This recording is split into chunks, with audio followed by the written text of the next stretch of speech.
Hello, this is Pixel, and today I am bringing you a strategy guide on how to beat the first boss in Rogue Legacy 2. So this video is getting a big fat disclaimer, and that's that this video includes spoilers. This game is not even out in early access yet, comes out early next week on the 18th of August.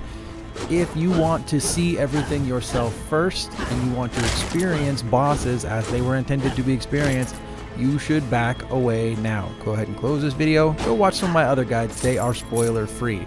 This one, it's not really spoiling any story. It's just that Rogue Legacy, its allure is around its gameplay and learning the bosses. And if you jump straight to a strategy guide on how to beat the boss, you're kind of cheating the system. For those of you that want to proceed though, here we go.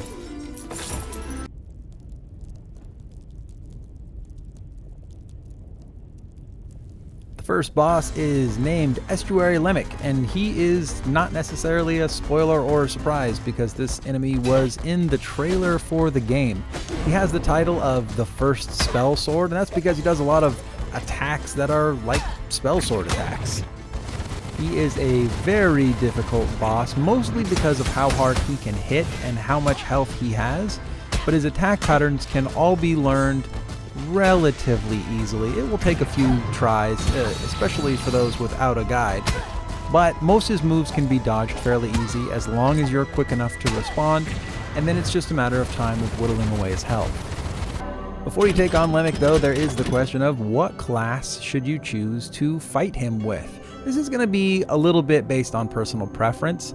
A lot of people, I think, even myself included, will go for the Barbarian first, and that's kind of folly. I mean, yeah, if you're really big into playing Barbarian, maybe you can make it work. The problem here is that this boss, he moves quick, he transitions from one attack to the next very quickly. The Barbarian has the disadvantage of needing to pause between each attack, and that ends up being quite the disadvantage here. Both the Ranger and the Mage also have a little bit of a disadvantage, not so much in their attacks, which the Ranger and the Mage could be very potent here. It's that their health isn't very big, and Lamech hits really hard. So having a Ranger or a Mage will take an extra level of finesse. For my money, my choice on this fight is the Paladin, the Knight, simply because it has a nice balance of a little bit of everything. It's nimble enough to get around Lamech whenever he's doing attacks, and the only bad thing about it is you still have to get in close for those attacks, but I was able to finish him off with a Knight after probably only about a dozen tries or so.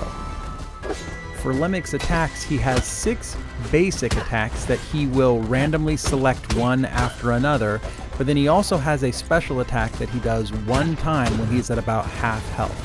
Let's go ahead and break down each one of these attacks. First, when you see Lamech in his hand materialize a wand or staff and then raise it above his head, he materializes magic bolts that fly around in a circular pattern. It goes around 2 or 3 times. As long as you stay relatively far from him during this attack, it's pretty easy to dodge these bolts. If you're fast enough, right after he's done, you can also run up and sneak in a couple quick hits. Next, he has a very large beam that he does, and it's like from Dragon Ball Z, the Kamehameha, or from Street Fighter, it's like a big giant Hadouken, the one that Ryu does when he's like all charged up. That's a pretty devastating blow if you take that one to the face. You want to go ahead and avoid that as best you can. The best way to do that when you see him do that is to jump up and go over him. Now there is one tricky part here, and that's that if he's in the corner and then he does this, you really don't have anywhere to go. In that case, the only way to dodge his giant magic beam is to have double jump and dash all on you at the same time. You'll want to jump and then hang yourself in the air as best you can, maybe do a double jump and then dash. It's a relatively short beam, so you should be able to avoid it that way. Third is a dash attack that he does, and for this attack he materializes a halberd type weapon, some sort of a spear, and then he dashes at you. You can guarantee that this one's going to go just about all the way across the room, if not all the way across the room, so the best way to dodge this is just to jump up and go over and dash over his head as he's coming at you. This is also a very good opportunity for you to run in and hit him a few times. Next, he has a dagger throw that he does. He'll throw 3 sets of 5 daggers at you. It will track you no matter where you're going, so the goal here is just to get away from him and then dodge as best you can from a distance. Again, like the other ones, if you get a chance, get close to him, a couple hits right after his attack, and then wait for the next attack. The 5th attack that he has is a sword attack. Now he swings this one, so you're not going to want to jump over his head directly right as he's attacking. Instead, once he does his attack, you want to quickly jump over his head as he's doing it, just after he's done his sword attack, because a large gas plume comes up right in front of him right afterwards, but he also hangs there for a second. So this is a really good opportunity. If you see that sword attack, get towards his back and then just start hitting him really fast. You can probably, with a paladin at least, or a knight, you should be able to chip off 3 or 4 hits before he turns around and starts attacking you again. Finally, he has a jumping spin attack move that's just like the barbarian, which is what the barbarian does for a jump attack. But this jump attack is larger, and when he hits the ground, he's going to throw a bunch of these lava fireball things into the air. They're relatively easy to dodge. What I like to do is, when he lands, hit him once and then worry about dodging the fireballs that are flying through the air. And once you've dodged, run in and hit him again really quick and then get ready for the next attack. Eventually, you will whittle his health down to about halfway, and at that point, Lamech is going to surround himself in this white light and do this big blast where a bunch of fireballs are going to come out and chase you. These fireballs might be a little bit difficult to dodge. It is possible though. What you want to do is you want to stand next to a wall, jump up really high, and then hopefully you can miss them and they'll just simply hit the wall.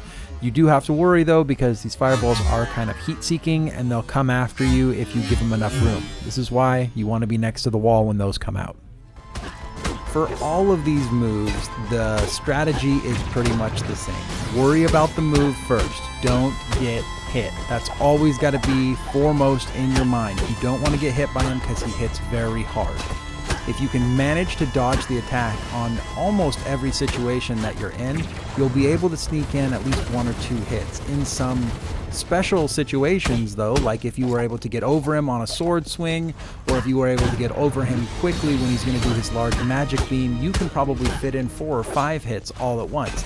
Every single hit is going to matter because Lamech has a huge amount of health.